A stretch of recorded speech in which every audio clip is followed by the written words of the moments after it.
Hey, what's up, everybody? Welcome back to another episode of Black and Saved. I'm one of your hosts, Kai Green, and I'm Dr. Keisha. You got it right. You got it right. hey, Yay! oh, listen, we're so happy to be back with y'all with another episode of our podcast. Thank you so much for your support. And y'all know how I like to start this thing off. So let's get it cracking. And first question, I don't know where that came from. Let's get it going. First question I love to ask Dr. Keisha, how are you doing? I'm doing good. I'm doing good. Wearing my culture not for sale I see, I see, shirt. I see. Oh, Mhm. one shoulder. The little Yeah. one shoulder. But we're not trying to nothing like not like this. We shall not be named. No, because the angels are from Africa on my side. So we're Yes, good. right. And the angels are on her shoulders, holding her. Yeah. Mm. They're not Uh, ready. but yeah, I'm good. It's been a lot of snow here in New York City. Ooh. So you going out and play it in the snow, or you're like, nah, that's not me. I don't like the snow. I don't like the snow. What? Come on, Dr. K. So when I first encountered the snow, I was 12 years old, I think, because I wasn't born here. And Uh-huh. snow was something you saw on TV. So I was like, oh, snow, it looks like fun. We played in it. But then the reality of snow sunk in, right? Because then we have to like clean the sidewalk in front of our Yeah. house and shovel the snow off of our stairs. And nobody wants to be out there doing that when it's cold. Not at all. Um, and then I'm hearing a siren. Is it me? By It's just me? you. Or is Good of you. Mm-hmm. I'm the oh same one. Okay. So I don't know what you got going over. Did you rob a bank or something today? No, no, she didn't, y'all. She ain't do Yo, this is so funny. I'm sorry. I'm so distracted. Why? Why? Let me put this phone down. that. So The hands. the hands, they ground me. Apparently I talk with my hands a lot. Remember that?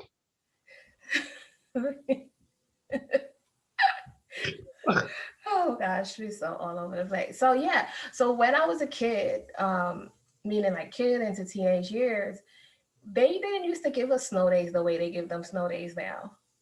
You had to earn them? Like It had to be no, like like real snow? we had to go to school. No. We had to go to school. It didn't matter how many inches was outside. I think once there was a blizzard, like in the mid 90s, we got to stay home. But Mm-hmm. beyond that, like we had to go to school, which meant you had to walk several blocks to your school or several blocks to the train station, get on the train, get on the bus. Oh. Once the temperature drops, the snow turns to ice. Or if the temperature goes up, then it becomes slushy. You can fall. I have fallen. See there? See there? And for all of you psalmists out there to write those songs talking about how Jesus will wash you white as snow, snow in South Arkansas is dirty. Snow The in Brooklyn is dirty. dirty. Okay? We gonna get to that dirty snow today, though. I'm sorry. I said we were gonna be serious about this. Anyway, I'm doing pretty good regardless of that. I had a yoga session today. What? Yeah, I did. When I didn't know you were yoga? I'm not the best, but I appreciate what it does for my body. Mm-hmm. And it's the person who does it. She's very like soothing, and so we did like a one-on-one session today. So I'm gonna keep doing that because when I finish, because it'd be Mm-hmm. hard. Yoga's hard. You ever try yoga? It's hard. Oh, I'm gonna tell you a story. Go ahead. I tell everybody, I've done yoga in the past and it has stressed me out. Mm-hmm. But with this particular person, it's not stressful. I feel myself pushing my body and pushing and I can feel it when I'm doing it. And when I'm done doing it, I feel Mm-hmm. like I accomplished something. But plus, like the way we end, I'm just like so relaxed. Yeah. Yeah, so it's amazing. Yeah. Okay. Yeah, I need to hear this yoga story, and Well, then I no, want you to tell me how you're doing. here's the thing. I think yoga is for little people. Like What I do you think mean, little people? little people like under 5'9", Okay, that's right? me. Yeah, you just little like to me like little people, right? And then like okay, Wait, I hold on. I don't think I want to be considered a little people. I'm sorry for petite people. Fun size. Smaller statured people. Fun size people. Sure, whatever gives you your blessing. I, y'all, if you okay, I am 6'6". Context. Yeah. Tell folks how tall you are. I'm 6'6", like I'm a little bit heavier now, 270 pounds. I put on a little bit. I ain't telling y'all my weight. Yeah, I gotta get down. But this stuff with yoga, like my body is not made to be in a position for long amounts of time. Like my leg weighs the amount of a tree trunk. And they'll be like, take a split stance and do this. And so the last time I went to go do yoga, which was really only a few months ago, like, I don't know, maybe it was November, October, outside in the park, social distance, all that kind of stuff. Listen, I can't even use a regular size yoga mat. I took a quilt. So my girlfriend was looking at me like, what are you? And I was like, yoga mats are not built for me. You put a yoga mat down and you tell me to do a split dog, I don't know what it's called, 1 foot, a lunge or whatever, I'm off the mat. So anyway, we go out here, I put my quilt out and I warn people when I go to yoga, listen, let me tell you what I'm gonna do. This is what I do. I let them start the pose and I act like I'm into it. Put your hand down, put your leg down and go. And the second everybody's head start going down, I pop right back up, take a knee and just sit there and wait on them to come up. One time the yoga instructor, she came up and I was laid out on that mat just like this, looking at her when she came up. So you're not really doing it. No, I'm there to support whoever else wants me to go. I'll go and try to support y'all. Don't expect me to do all that stuff. Or I'll wait till everybody's coming back up and I jump into position real quick and act like I'm doing it. I just feel like I'm too big for it. I'm too big. Yo, you're hilarious. That's what I'm doing. Okay. Listen, that's the same thing some of these people that listen to this be doing. Y'all don't really be talking in tongues. The spirit does not really hit you when you run around the church. You see everybody else look up and you're just like, that's what y'all do. And that's what you do with yoga. Exactly. Yoga's performative. I just I'm sorry, you said shabba dabba do. Okay. Shabba. Okay. How you doing, friend? Hi. I'm good. Work is going good. Of course, there's other crazy stuff going on in the world that I just be looking at sometimes, trying to figure out like, y'all sane, not sane, whatever that's going to be. So all in all, I mean, I am really pretty good, but yeah. I don't know if this should really go on the news. You know what? I'll hold it till we go to news because I had a little bit of free time and I paid a little bit more attention to the internet. And there's just some things I saw that I feel like is probably old for people, but I'm just now hitting my radar. So maybe do that in the news. Okay, so here's the choice that we have to make, right? Okay. We have something kind of heavy to talk about. Yeah. It's pretty heavy. Okay. And I know there are a number of different directions we can go within it, and so we'll try to keep it contained within our time frame or whatever. But I'm wondering, do we want to start off light and then get to the heavy stuff, or do we just want to like go in? No, I think do all our fun stuff and then like let's hit it because when you pull me over there because of how I felt about that, and it's gonna be hard for me to come back. Okay. Yeah. You've been on the internet. What you seen? Gorilla Glue, hair, girl. That this this whole situation. Dr. Keisha, I do love the Lord. I do. I'm trying to find Sis's name because But I like a good book. You know what I'm saying too? I like a little knowledge and a little wisdom. And I'm going through the internet. I thought like this was like a meme. I thought it was just like a joke. And then I saw the video and this young lady is like patting her head and she's like, oh, I didn't have a certain type of glue. So I used Gorilla Glue on my head. And she was like, and my hair won't move. So I just thought like maybe she can wash it out, something like that. But I was like, oh no, wait a minute. She's saying it's like 30 days later or something like that. And so many times she's washed her head. And I'm just like, what is happening to the world? Like, How? How do you think you can put Gorilla Glue in your hair? So her name is Tessica. Because I want to humanize her. I don't want to call her Gorilla Glue girl. That's okay. Because you know what the struggle has been with me with her over the last, like the struggle with me with her, like she knows me and like I matter in her life. I don't, but most of us act like we do. Let's be honest. I know. Get it together. I know. I'm sorry, y'all. So I've moved from just like stupor to outrage to sorrow to compassion. I've cycled through those things with this story. Yeah. Right?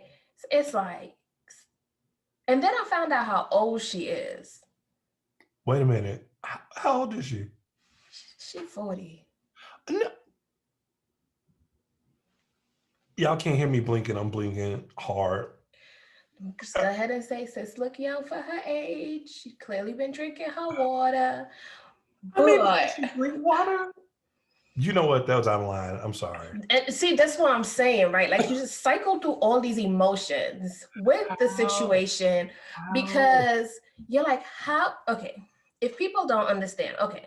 And there's some deep, I know. There's some, I'm moving my hands around a lot and I'm trying to get this together. There's some details from the story that messes it up a little bit for me, right? Okay. Because like, okay, so you see, I'm wearing like a little puffy ponytail today, right? I wanted it to lay down because my hair is curly, you know what I'm saying? So it was wet when I styled it. So I put a little mousse in it. And then girls, sisters out there, you know, I took a little scarf and I tied it down to hold it in place because that's what we do until it was time for us to get started. And then I took it off. So as you can see, it's laid down, got my curls on top. Well, you can see, they probably can't. But, you know, if I had straightened my hair out, I would have used more gel. I'd have used gel because then my hair would have been more straight and a different texture. And so her hair was very straight. And so you look like you need to take notes. You're looking around like, where's my pen? And so she apparently was using something called Gorilla Glue. Apparently Gorilla Glue is a product that really holds that hair down. Because sometimes you want that slick back, right? Like you don't want not a hair out of place. You want everything laying. See, like my hair is curly. So there's still little bits and pieces that's not all the way laid down, but that's okay because I'm going with the curly look today. But can I answer something real quick right there? Like are people really that particular? Like I like to see the little curl. I'm just like, cause it's natural. Like that's what it's supposed to be. So, but you don't want to see I wouldn't want to see it. Like it would just be like all the curls out here, and it wouldn't be laid down. Like that's not the style. Okay. You understand what I'm saying? Okay. It's kind of like, let's say your beard, for instance, right? If you were like really like growing a beard. Y'all heard that? Y'all can't see my eyes because I was like, pew, pew, I'm not in this. She said, if you weren't like. I didn't realize how badly it sounded until I said it. No, I mean like a whole, you know those dudes that be having. So I don't have a whole beard. You out here with a whole beard. Wow. Well, I hope you all enjoyed this last episode of the podcast right here. Come on, man. You know what I'm talking about. I know. Yeah, my beard. I do. Okay, if your beard was fuller. You know what? Push it along, sis. Push this raggedy cart to an end. Let's go. Yeah. Do you use the beard balm to like make sure it's laid in place? I mean, it doesn't matter at this point. Let's just go. Let's hypothetically, sure. I mean, you know, I wasn't trying to offend you. I'm sorry. It's too late. I feel so bad. Too late. There's a picture of you carrying the podium, committing the crime. It's right now. It's happening. Yeah, it's an Not the insurrection on my beard. not the podium. Yeah, And you know the dude that was in the White House trying to act like he was in the White House waving, carrying the podium? You're guilty. It's on tape. It's recorded. It happened. anyway, the point is we be wanting our hair laid down, okay? Okay. That's the whole point of that Okay. story. So this Gorilla Glue product, I think it really like they're different, they're different levels to glue and Sure. hold, right? Yeah. And so apparently she ran out, so she sprayed her hair with the Gorilla Glue. What I'm not clear about is did she go to the store to get the Gorilla Glue or if it was sitting in her house? Either way, I'm very confused, right? Like I have Gorilla Glue here at the Oh, house, that's what you're saying. Yeah, yeah, right? One of my picture frames fell off the wall yeah. because my neighbor likes to do high impact cardio upstairs. And it broke.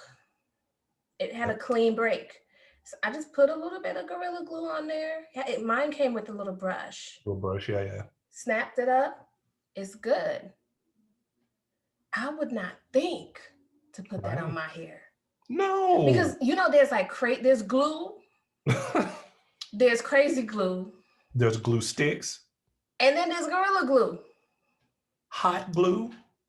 No. She Gorilla Glue is went. like a whole other level. It's So in. It's Dr. Keisha. It's industrial. Like it's industrial strength. I like doing that kind of stuff. I literally gorilla glued my tire back on my truck one time. You cannot metal to metal. You can't do that. Like you can't put that in your. You don't want it on your skin. So the other thing is, ain't no way the Gorilla Glue is at the store in the same section if she It's went to the not. store. And It's if not. it's at your house, my hair products are not where my Gorilla Glue is. Why? Why? Why? But here's the other thing. See, the can has what's called a label and words that mean things on the can. I don't know. Like how I don't that's I'm with you in that I have gone through a range of emotions trying to understand this. And as much as I laugh and I will cackle, honestly, I am a fairly sympathetic and compassionate person. I'll have my moment, but I usually circle back to that and it annoys me.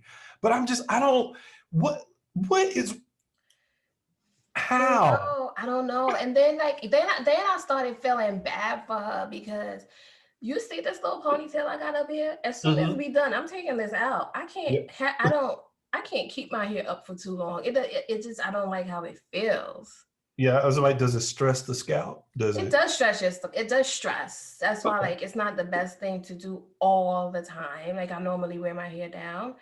Mm-hmm. Um, but I just like a lot of people sometimes you see that style that she had, a lot of people would get those styles and keep it in for like a week. I can't stand that. I cannot Yeah. stand that. I need to feel free in my scalp. Yeah. Hallelujah. Because he whom the sun sets free is free indeed. In the Yeah. scalp. You got to speak to your follicles. In the scalp. You know what I'm Yeah. saying? In the scalp. Ah. So then that's where the compassion, I was like, I feel Mm. bad for her. Mm-hmm. She's had this hairstyle for a month Right. and the hair's not budging. Mm. Like, but the internet dragged her. So I'm not, I like, so like I cycled through all of those emotions with her. It was hard for me when I heard how old she was that she did this. I know. She's I not a know. girl. She's a full grown woman. I know. Um, If only the word is said, pick up your comb and follow me. Listen, but brother man came through for her. This surgeon, I think he's out in LA. Let me get his name here. He's very chocolatey. We know how you feel about chocolate. You like I chocolate? really want to eat like the You like chocolate. chocolate? Dr. Michael Obang, Dr. Michael K. Obang. He is from the motherland, y'all. He is from Ghana. He is a Harvard-trained, board-certified plastic surgeon. Ooh, come on, plastic surgeon. Harvard trained. Look at that man. Y'all, she over here doing it again. Input saxophone here. Chocolate man. Mm. I hope I'm not being disrespectful to anybody. Yeah. But he was able to create a chemical mix to break down the glue. I think he used he did use industrial strength acetone and a lot of different types of olive oils, and he was able to get it out, and she still has hair on her head. Now that hair might Wow. not be very healthy, so but she, sis is in a good position because he did that for free, which Wow. he gets the marketing off of that. Mm-hmm. But plus it was a good thing for him to do, I think, too. Bless his heart, bless his chocolate heart. Everybody, extend your hands towards your phone, towards your headphone, and just, Lord, be a hedged, not a hedge, a hedged upon Keisha. She looking at the chocolate. I mean, when you see chocolate, what do you do? Anyway, let me come back. I'm sorry, Come y'all. back. I'm back. Okay, I'm back. Okay. Back. So, somebody who has a good product line is going to be able to reach out to sis and help her to grow her hair back. You know what I'm saying? Yeah, I actually have a suggestion. Okay. Just for me, stylings, curls, everything. No. Just for me was a perm. But it's a hair care product. She can be a representative. That's what I'm saying. She might not need to get a relaxer for a while. She might not need to add chemicals to her hair for a while. But I'm just saying, for general hair care, TCBY?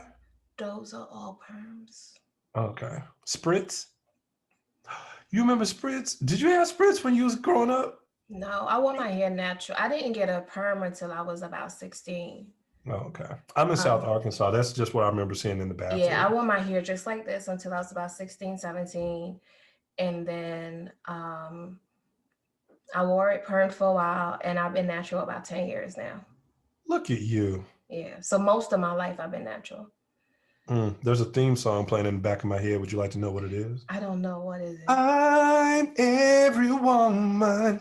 It's all in me.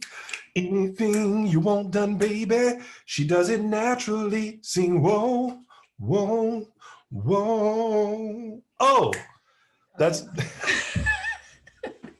She said she'd do it naturally. That's what came in my head, y'all. I'm sorry. I'm off today. You are. And I think, did you see anything else that you wanted to talk about before we dive into this thing? Oh, because of the depth of what we're talking about, I think I'm ready to go. Unless you have something else. No, Rachel Dolezal was out there, Rachel Dolezaling, but we don't have time for that this week. No.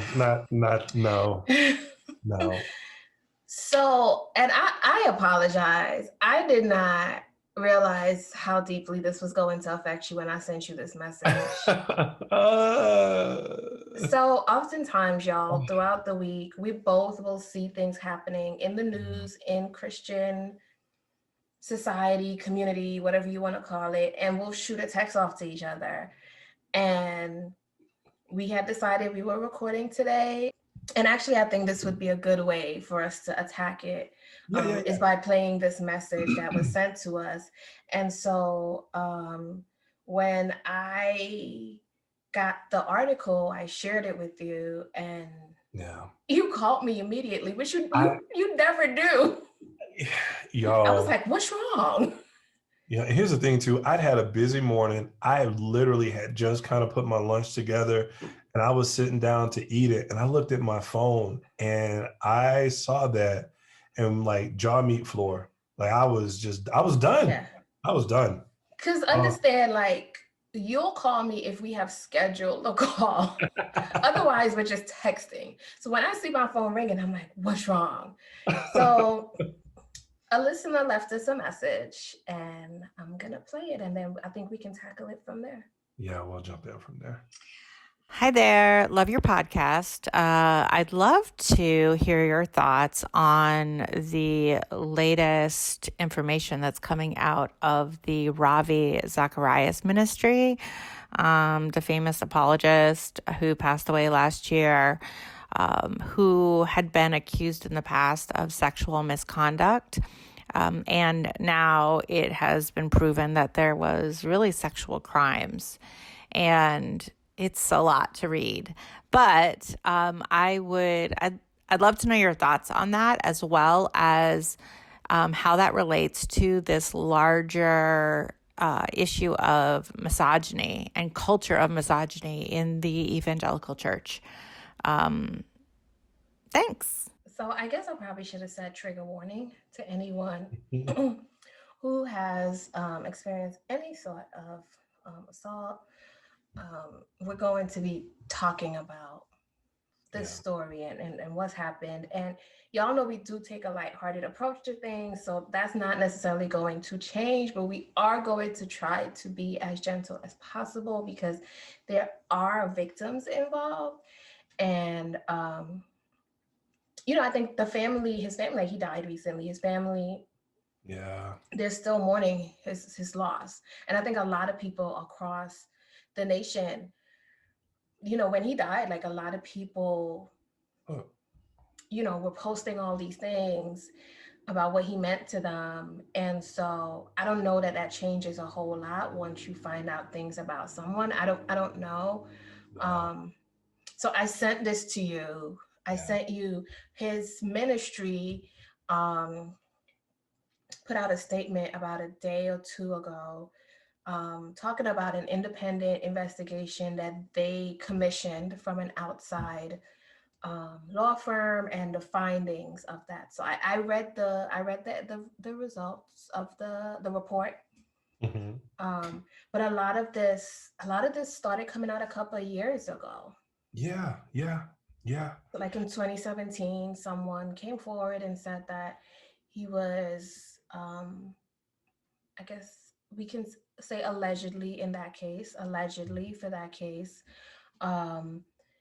interacting with them in a very inappropriate manner through the internet or text messages, and requested sexually explicit photos from them as well. He sued this person.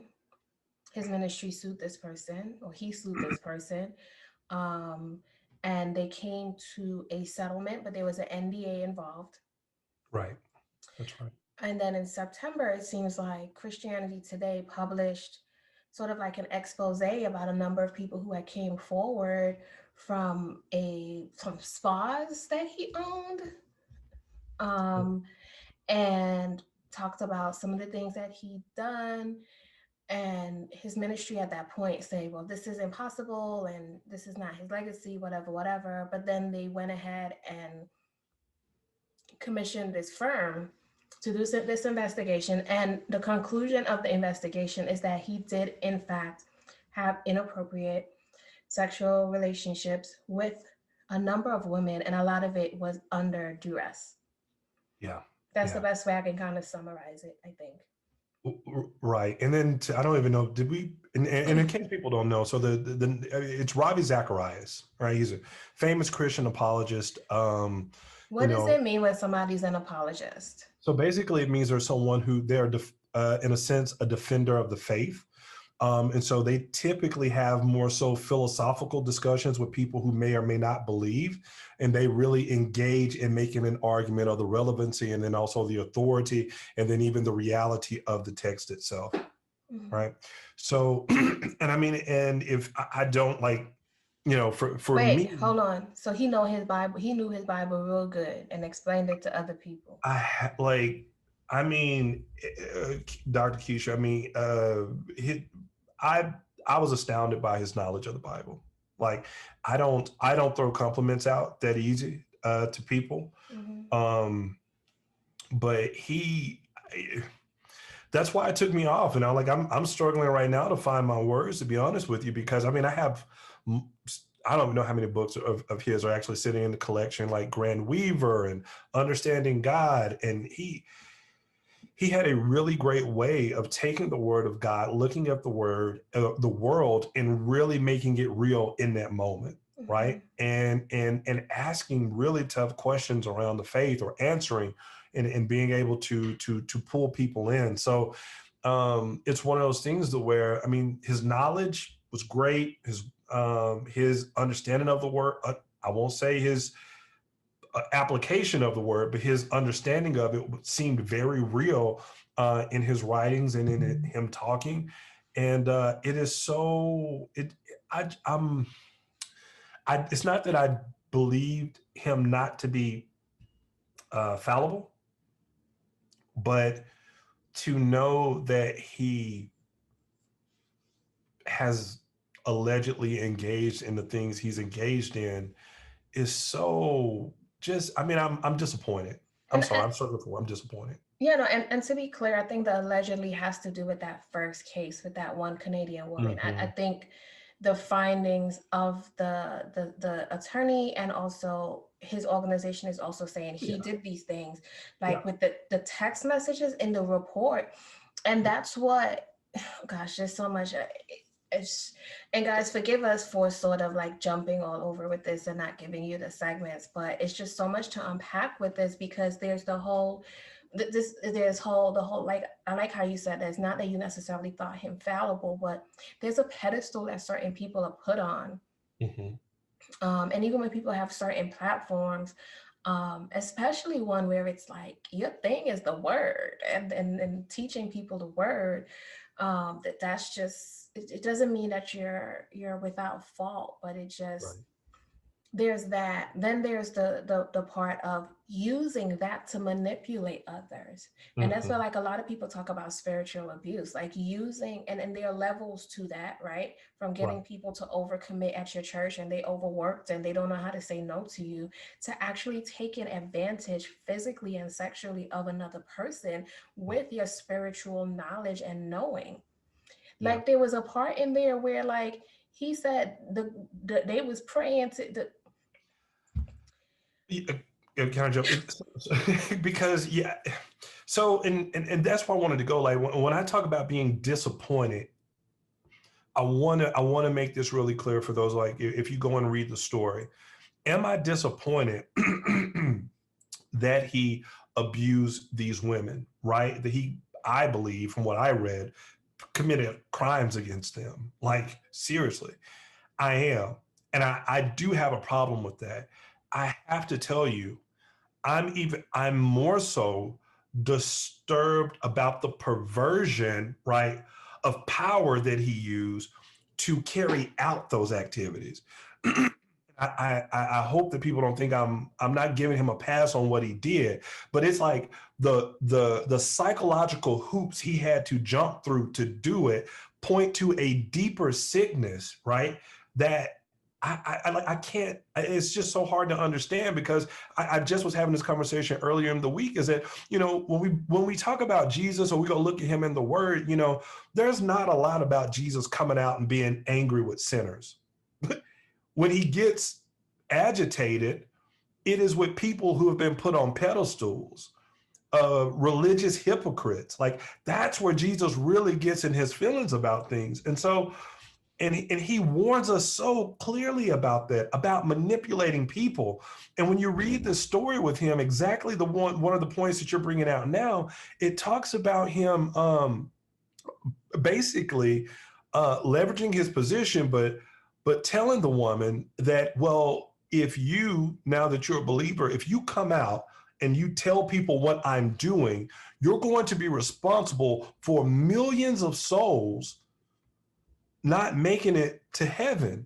And that is such a contradiction of the word, because really what the word says is that if you go out saying that you're my ambassador and you lead people astray, the Lord says, I will deal with you differently, right? That complete perversion of what the word is and flipping it and creating this relationship by which the weight of the salvation of the world was upon her shoulders, but he was the one that was quote unquote called. And That, and Rose point is where he said, I don't know if it's the same woman, but he basically was like, the woman said they would pray, he would have them her pray where they would like thank God for the opportunity for them to be together. yes. Like, Huh? how, dude? How? How? How? Right? And so there's there's that whole perversion of power and spiritual abuse. And then there's, it's interesting that you talked about him in terms of like a sickness, and I'm like, I'm thinking predatory, um, Sure. right? Because a lot of the women were in positions where they were reliant on him or his, because he was a partner in these spas. I I know at least one for sure. Yeah, but Yeah. in So and oh, go ahead. so the Christianity Today article says that he was a partner in both spas. Okay. The report says that for sure they found evidence for one, I think, but not the other. But he apparently had some back pain issues and so needed to get regular massages to deal with that. And so homie was getting massages like 2-3 times a week, Right. right? But the conditions of the massage was that he would not be clothed, not in righteousness and not in clothing. There it is. There it is. You better put a sackcloth on them ashes. Right? And he would touch people inappropriately. He would, I don't want to get into details. He would Mm-hmm. do a lot of sexually. Y'all, it's on the internet. You can find it. But one of the women was talking about they're taught how to drape, and I've had massages, Mm-hmm. and it can be pretty intimate. They can. You don't wear much, you know. I, and so they will be sure that where there are parts of you that are uncovered, there's a way. It's a beautiful art that they have to draping the sheet over you, Mm-hmm. and the way they'll fold it over you. And let's say you have to turn from like your back to your front or your front to, they'll hold it in such a way that they're not looking at you, they're not seeing anything. Mm-hmm. um but he would disrupt that, Yeah. right? Yeah. um he had 2 apartments in Bangkok under his name. One a woman lived in who was one of the regular masseuses. Mm-hmm. He would be gone for long periods of time. And there are these in a lot of Christian circles, a lot of ministers would say that the way they avoid a lot of things, and he would be one person to say that they would never be alone with women, Mm-hmm. right? So that, like, even I was involved in a Christian organization, and they're like, you're never supposed to be alone with a member of the opposite sex in the room. So like if we came back from in the field and you're sitting in the meeting place waiting and I come in, we shouldn't be in there together alone, right? Mm-hmm. And so that's where I think in the report they say that the organization had an issue with, because he would be gone for days out of the year. Mm-hmm. Like one of the reports said something like he was gone like 200 and some days out of the year. Oh wow. And even when he was traveling, he would be, so yes, somebody from the organization traveled with him, but then there were times when he would be alone for hours and days, like in a hotel room or in Bangkok or whatever. And that's when he would have these women come massage him Mm-hmm. and whatever else. And so, like, one of them, then that's the other piece of it, right? One of them, she had some financial difficulty. He got to know these people. They Right. had his books at the spas and they would read it. And so he would come across as this kind older man who had all this knowledge, and they would Mm-hmm. talk to him, and it feels like he would probably lure them into a sense of security and comfort with him, and then take advantage, right? So offered her a job, offered to pay for her schooling, for their schooling. Yeah. There was some sort of job responsibilities on the books, but really her job was to massage him and have sex with him. I, And yeah. the money was coming out of some charity, which when they dug down into the charity, there weren't really clear-cut things that the charity was responsible for. It was a discretionary fund, meaning you could just use it. So there's when a lot of people come into the church that are broken, have needs, are marginalized or disadvantaged, that they are now a mark for these predators, right? So there's that aspect of it. And, I just feel like, unfortunately, you walk into any church USA and they have a story of this. Yeah. I think one of the other narratives that really plays into this and gives me concern is that, even tying, even taking what's happening there, something you just brought up, and then kind of painting that broader picture with it. Like some of these behaviors are things that we see across the church in general, right? Like these same abuses because people become in power. And I like what you talk about, the way that the organization maybe had some protocols in place, but they didn't honor them maybe as faithfully as, as they should have, or maybe they weren't as rigid as they needed to be. Wait, what were you about to say? But what I was going to say was that there was a line in the report where they said something like, sometimes people from the organization would bring it up to him and he would fly into a rage or get very angry or like isolate them, and there would be consequences for them questioning him. And so what the report says is that the organization wasn't nearly as concerned. I think this is the way I read it, about him actually engaging in improprieties, but the appearance of him engaging in improprieties. That's what they would bring up. Yeah. Right? And so when I look at all this stuff, there's a level of, is it complicity, of complicitness? The organization was complicit.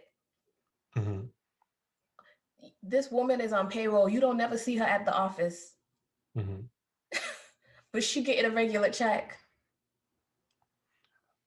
He gone missing, or not missing, but he's gone for these long stretches of time, right? He has all these different cell phones. Right. He's not using the Wi-Fi for the organization. He's using a different Wi-Fi when he's doing stuff. So a lot of the information that they found were in the Notes app on his phone. They found hundreds of photos, both clothed and nudes, both of, I think, of him and of a lot of different women, including, I believe, the woman who brought forth the original accusation. Yeah. So the reason why I say alleged with that first woman is because the investigators tried to get his estate to roll back the NDA so that they can talk to her, but the estate, which I believe is controlled by his wife, did not. And so then it brings up the question, a lot of times when these things happen, is she also a victim of this, or was she complicit in this? Right. And this, I mean, look, I think it's a great question, and that's exactly the point I was moving towards. Is that it's very, very dangerous when we do not have any type of authoritative board, insight, or cooperation. And we do things to where we give up power to people, or we don't question power that we hand over to people. And then also there's that piece of introspection that goes with that, for us to ask the tough question of, how involved am I? Am I complicit in what is going on? And I feel like that's the same discussion that's happening nationally around racism. that is now the discussion that we're seeing in the church. That even in the other part of this that begins to alarm me is I start to think about some of these prophets that have happened to rose up in the last 2-3 years. You have people like what's the guy in Bethel, Bill Johnson. You got a lot of these people in Texas, and these were people that came out prophesying super hard that Donald Trump was going to be the president, and now they're trying to backpedal and go on that. But a lot of these are impactful leaders of communities with large followings with no accountability. They're independent, right? And so you wonder, just like that misogyny and abuse that's happening over there, that same structure is what I'm trying to say, is allowing that to happen, or possibly creating the ground, cultivating the grounds for stuff like that to happen in these other areas. And that really scares me. So whether it's misogyny, whether it's racism, whether it's sex, whatever it is, like I'm like, we are really cultivating the ground for this thing to go on. And I think you posed the perfect question, is that we have to do the hard work of introspection to say, what role am I playing in what's happening? And I'm with you. how do you all not see these bells? How do you not see these red flags? And then no one addressed them. But then I also asked the question too, when it comes to being complacent, or I wonder about, or being complicit, you know, what does that dynamic look like for these victims? Right.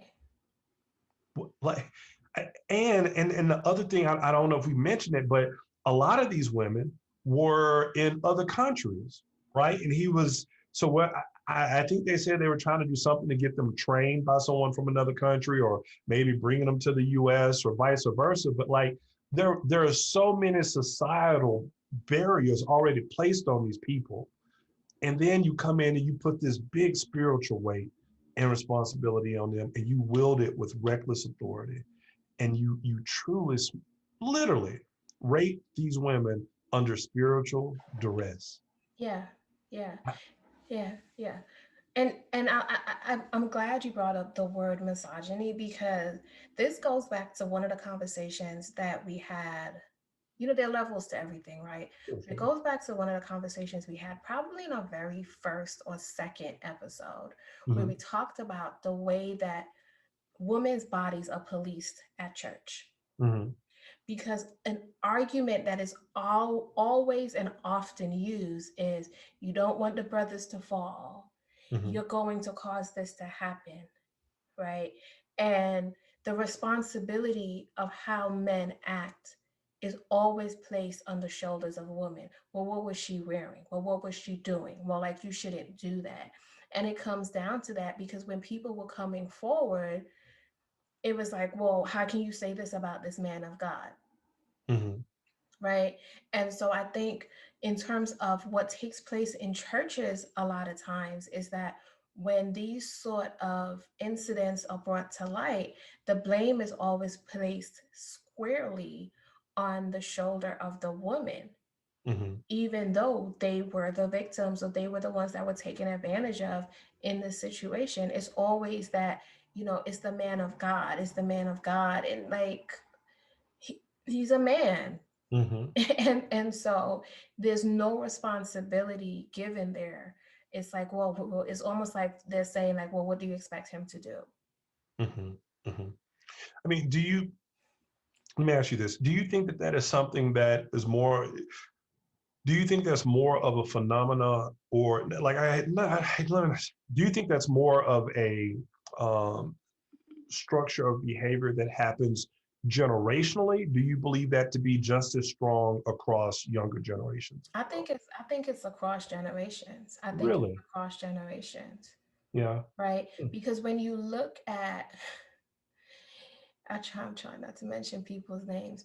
When you look at a particular person who has fallen numerous times, Mm-hmm. um, and his wife loves to be in the comments coming at people, Mm-hmm. um, one of his first indiscretions, and when I'm talking about Ravi, I'm talking about somebody else, I'm trying not to say his name. Mm-hmm. um his wife called the woman all types of demons and devils, and Mm-hmm. she tried to wreck her home, and this, that, and the third. Meanwhile, your husband is over there trying to order barbecue from his mistress. Yeah. Do you know who I'm talking about now? I think I know you. When you started, I think I had a really good idea. I think I still have the right person. So.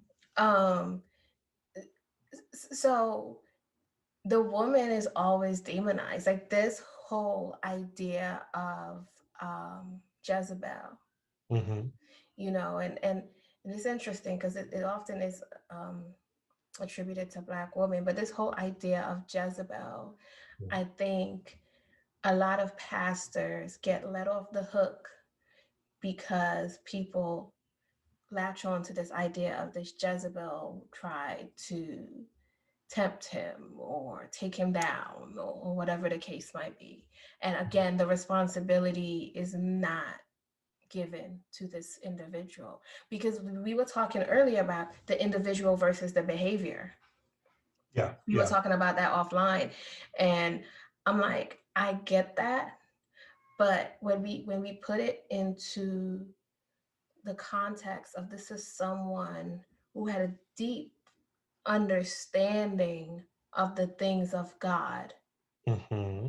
and made a choice to twist it, then I don't know that I can say that that's the behavior and not the person. But we might be going down a rabbit hole that we might not be able to get out of here. Right. No, we don't have no time left to unpack that. But I want to come back to that discussion. Yeah. And maybe we can do it around judgment or something like that. Yeah. But I mean, trying to back up a second now. My I brain know trying I said a lot of things. I'm to. sorry. Sorry. But yeah, no, I'm chasing a rabbit. It's elusive. It's it's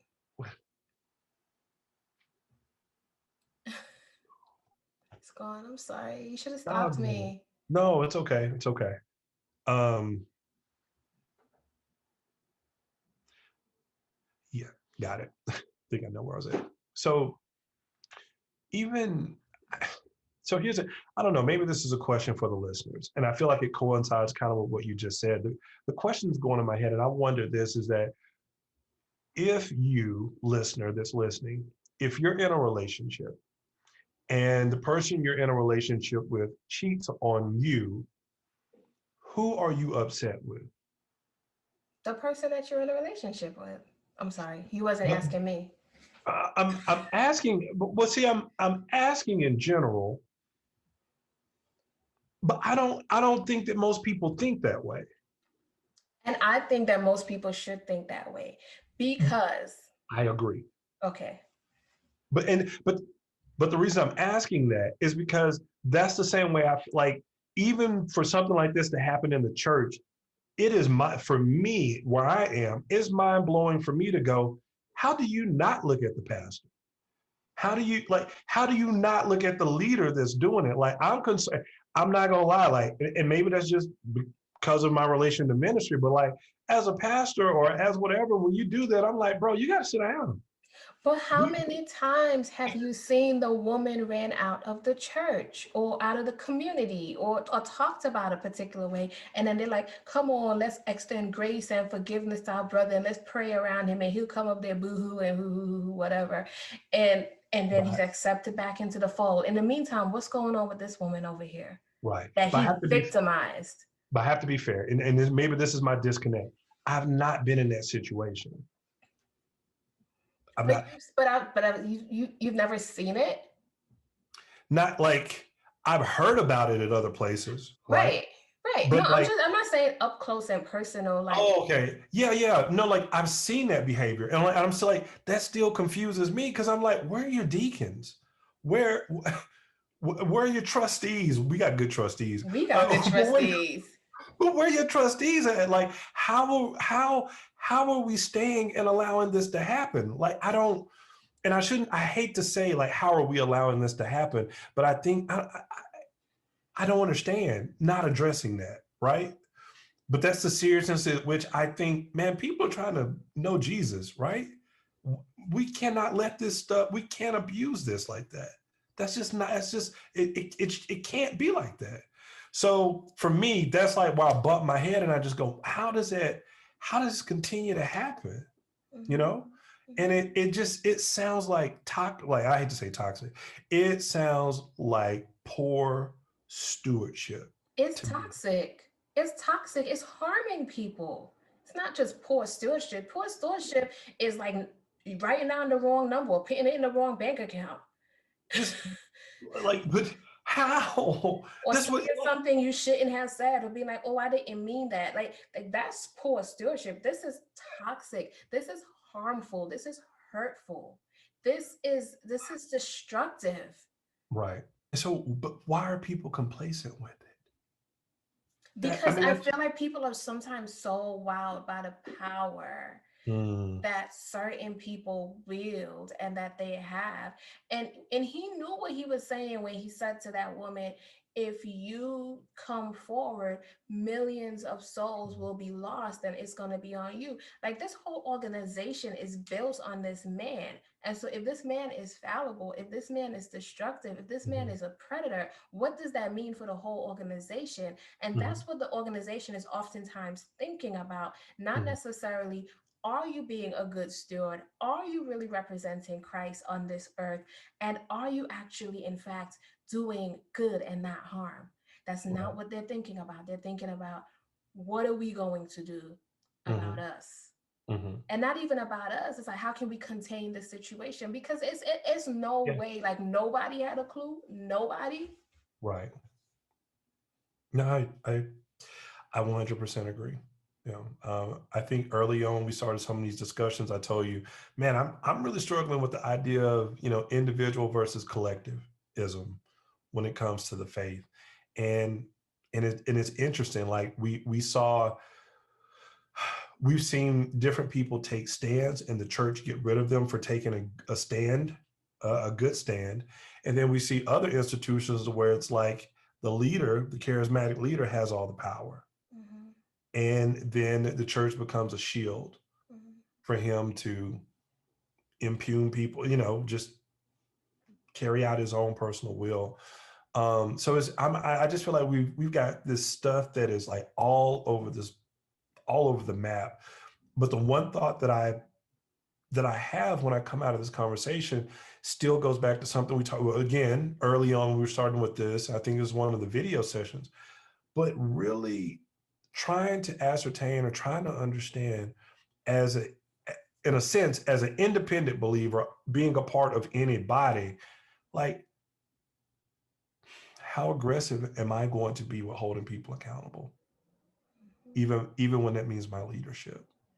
I don't have a great answer for that. I don't either. But that's where my heart is, because I'm just like, I love, as much as church people sometimes get on my nerves, and as much sometimes as I don't want to go to church, Dr. Keisha, I love the church. I do. I love the Lord, and I want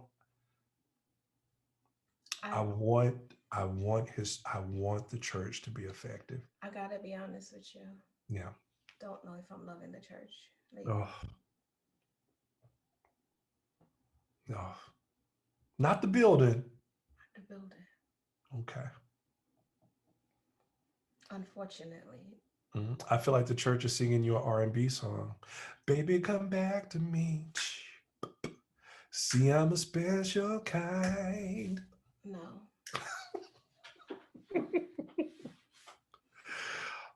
You know, in that Drake video when she lifts up the window, she's like, "Get out of here!" And when you go, get gone or stay gone or whatever it is that she says. Like that. Yeah. That's where I'm at. That's where you at. Yeah, and then I think I've been on the precipice lately with that, and listen, y'all, I love Jesus. I love the Lord. Yeah. He heard my cry. But this structure, I don't know what we're doing. What are we really doing, guys? That's what I want to say to the church. Yeah. What are we really doing? You know that point in a relationship, or it's usually a situationship, but usually it's not a relationship, if we're being honest. But you're like, we need to talk. Yeah. What are we doing? What are we doing? What am I to you? Where do you see this going? Well, it looks like from Dr. Keisha said the church is in an entanglement, and we trying to detangle it. But I'm serious and I've said it before. I don't know. Because I don't think it's the structure. I think it's us. I'm saying us, but people. It's dumb. It ain't me. I do right by folks. Right. I don't know, Dr. Keisha. I don't know. I maybe have something that I a closing thought that I can leave with. But I don't know that I have much else to add to Ravi, because this situation is sad and disappointing, and my heart really did, like, for his kids, for his wife. I don't know their level of involvement. My sympathy is there, but mostly for those women that get abused. And can I say, like, I hate to be one of these people in this moment, But whenever homie would come around, Mm-hmm. people be super excited. Oh, Ravi's here. You Mm-hmm. staying? No, go on. Yeah. I never drank the Kool-Aid, right? So I don't have that deep feeling, that sense of loss, I think, that folks can experience when their leaders or people who they look up to are found out to be how they are. Mm-hmm. I'm not experiencing that. I will say this, y'all, even in my, I don't know if it's disillusionment with the church, Mm-hmm. wherever it is, it's at, y'all. I'm in that stage. Y'all know what it's like. Don't judge me. Don't act like y'all have never been here with somebody. Um, but I'm clear about this. I love the Lord. Mm-hmm. He loves me.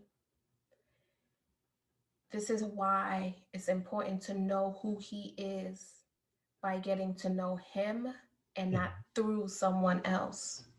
Because that person has the ability to disappoint you, and even more. And so it's great when you get that connection, that initial connection through somebody being used. But at some point, we have to know God for ourselves and know that man is man, and that's where I'm at with it. And God knows why all of this is happening now in a time where I can't physically go to a church. Because it's kind of saving us a little bit from some of this discomfort or having to make a decision, or I don't know where everybody's at, but Mm-hmm. that's where I'm at. And that, ladies and gentlemen, is a word, because that's exactly where I was going. That's what we talked about this past Wednesday, is that you have to know Jesus for yourself. That's really what it is. Your pastor can't get you in, your role model can't get you in. It's about you knowing Jesus and you following him and you testing the word by the word. And when somebody doesn't line up, you got to look at it for what it is, and move with wisdom. So there's nothing else I can say on that, Dr. Keisha. You closed us out. So if you don't have anything else, I'll put a stamp on that one. I'll just say, I mean, you mentioned it in the middle of one of my rants that we do have good trustees. Yeah. And so shout out to the trustees, Dasha, Vincent, and Cara for sending us the rendition of Lift Every Voice and Yeah. Sing. And you went ahead and did a rendition that was up in our stories. You put in our stories, so people ain't gonna be able to see it no more. But I know. That's it. It was like, I don't sing much. You got that one? you did good though. You did good though. Next time I'm gonna invite you to join the chorus and sing with the trustees. I think they would enjoy that. I think that would be fun. Oh, man. But yeah, that's it, y'all. So the doors of the church are open. We welcome you to join our community. We are not perfect. We don't have all of the answers, but we try to voice what a lot of people are thinking and feeling and offer you some hope and laughter in the midst of that. And so if you're here for all of that, be sure to follow us on Instagram at black.saved. You can follow me at Dr. Keisha, that's Dr_KEISHA, and At Kai Green Speaks. That's at KYRON, green like the color, speaks. thanks y'all. Be blessed. Take care.